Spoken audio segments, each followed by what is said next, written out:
হাটবার এভাবেই কিন্তু ভিড় লেগে থাকে, দেখতে পাচ্ছেন এই যে সবাই বেঞ্চে বসে আছে, কেউ মিষ্টি দিয়ে, কেউ সবজি দিয়ে, কেউ গজা দিয়ে এখানে খাচ্ছেন। হাটবার এভাবেই যারা হাটে বেচাকেনি করতে আসেন তারা এখান থেকে এই খাবার খেয়ে থাকেন।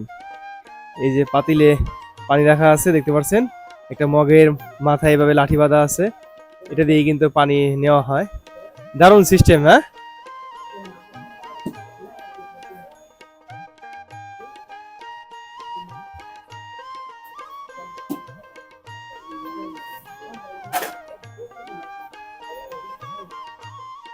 আপনি কি কি খাচ্ছেন কাকা? সবজি আর রুটি না? সবজি রুটি ডাল এই কাকাও খাচ্ছেন।